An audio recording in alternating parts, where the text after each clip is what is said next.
खुद को बेहतर बनाना है तो ये 6 शॉर्ट मोटिवेशनल डॉट। एक, खुद के दुश्मन मत बनो। हमारे आसपास कई ऐसे लोग हो सकते हैं जो हमारी हार का इंतजार कर रहे होते हैं। ऐसे लोग सफलता की ओर बढ़ते हमारे हर कदम को रोक लेना चाहते हैं, लेकिन बावजूद इसके हम खुद भी अपने सबसे बड़े दोस्त और दुश्मन होते हैं। जब हम थोड़ी सी कोशिशों के बाद हम तुरंत हार मान लेते हैं तो पूरी दुनिया मिलकर भी हमें नहीं उठा पाती। जब हम खुद को हारा हुआ मान लेते हैं तो उस वक्त हम खुद के दुश्मन बन जाते हैं। लेकिन जो लोग खुद को गिरने के बाद उठाना जानते हैं और खुद को यकीन दिलाते हैं कि एक कोशिश और करने से काम बन सकता है, वो लोग अपना दोस्त बनकर अपने आप को सफल बनाते हैं। अमेरिकी बेसबॉल खिलाड़ी बेब रुथ कहते हैं, कोई भी उस व्यक्ति को नहीं हरा सकता जो कभी हार नहीं मानता। तू किसी का मजाक उड़ाने से पहले ये पढ़ लो। कई बार हम हंसी मजाक में अपने ही किसी दोस्त या पहचान वाले की बेइज्जती कर देते हैं, हालांकि हमारी नजर में वो बस एक मजाक होता है, लेकिन कई बार सामने वाला उसे अपनी बहुत बड़ी बेइज्जती मानकर हमारे खिलाफ हो जाता है। हम ये सोचते हैं कि हमने किसी के साथ मजाक किया और वो भी हमारे साथ मजाक कर ले तो बात बराबर हो जाएगी, लेकिन कई बार ये बात इतनी बढ़ जाती है कि सामने वाला उसे अपना अपमान समझ लेता है और उस बात को आसानी से जाने नहीं देता। इसलिए ये बात हमेशा याद रखना, प्रशंसा चाहे कितनी भी करो, किंतु अपमान बहुत ही सोच समझकर करना चाहिए, क्योंकि अपमान वो उधार है जो हर कोई अवसर मिलने पर ब्याज सहित वापस जरूर करता है। 3, नए लोगों से जुड़े।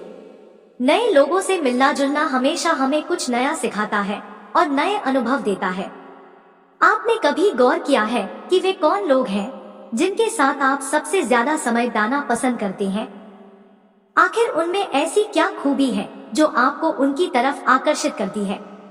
इसी तरह हो सकता है कि वही खूबियां आपको किसी नए दोस्त या रिश्ते में भी मिल जाएं।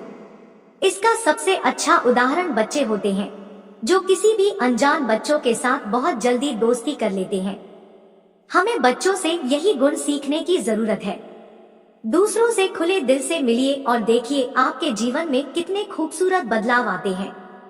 नए लोगों से मिलना जुलना हमारे अंदर की दुनिया को बड़ा करता है। नए लोगों से जुड़ने के लिए आप चाहे तो कोई योगा क्लास या लाफ्टर क्लब में शामिल हो सकते हैं, जहां लोग चाहे कुछ देर के लिए ही सही अपनी सारी चिंताएं और तनाव भूलकर जी खोलकर हंसते हैं और खुशी के पल जीते हैं। 4, कितना जरूरी है हंसना। कुछ लोग जिंदगी के प्रति इतने गंभीर होते हैं कि किसी भी बात को हंसी मजाक में ले ही नहीं पाते। अगर उनकी माने तो जीवन में हंसने का मतलब समय खराब करना होता है, जो कि सरासर गलत है। हमारा मुस्कुराना जिंदगी से मिलने वाली खुशियों का प्रतीक है। जो मुस्कुराना नहीं जानता वह जीवन का आनंद उठा ही नहीं सकता। विभिन्न शोध भी इस बात की पुष्टि करते हैं कि हंसना न केवल हमें सामाजिक रूप से एक दूसरे के साथ जोड़ता है, बल्कि तनाव को भी दूर रखने में सहायक होता है। इसलिए जब भी दिल करे खुद को हंसाने की कोशिश करें या फिर कॉमेडी वीडियो देखें। हंसने से टेंशन कम होता है और फालतू की चीजों से हमारा ध्यान भी हटता है। अपने पूरे दिन का कुछ समय हंसने और खुशियां बांटने में जरूर बिताएं। जिंदगी में सीरियस बने, लेकिन इतना नहीं कि आप हंसना और खुशियां मनाना ही भूल जाएं। 5, खुद को बर्बाद मत करो। अक्सर जिंदगी बर्बाद हो जाने के बाद हम लोगों को ये महसूस होता है कि मेरे जीने का तरीका गलत था और मेरी आदतें भी गलत थी। अगर आपको भी लग रहा है कि आपके जीने का तरीका गलत है, तो समय रहते आप अपनी आदतों में बदलाव कीजिए, वरना अंत में आपके पास पछतावे के अलावा कुछ नहीं होगा। बेशक अपनी आदतों को बदलना इतना आसान नहीं होता, लेकिन जो आपको आने वाले टाइम में बर्बाद कर दे, उन आदतों को किसी भी कीमत में बदलना होगा। अच्छी आदतें ही अच्छे भविष्य का निर्माण करती हैं और आपकी आदतें ही आपको समाज में एक बेहतर इंसान बनाती हैं। 6, कितना जरूरी है अपनी बात कहना। कुछ लोग इतने ज्यादा इंट्रोवर्ट होते हैं कि सामने वाले को अपने मन की बात बोल ही नहीं पाते, फिर चाहे कोई बात उन्हें कितना भी परेशान क्यों ना करती हो। आज की इस दुनिया में ऐसा होना किसी के लिए भी ठीक नहीं है।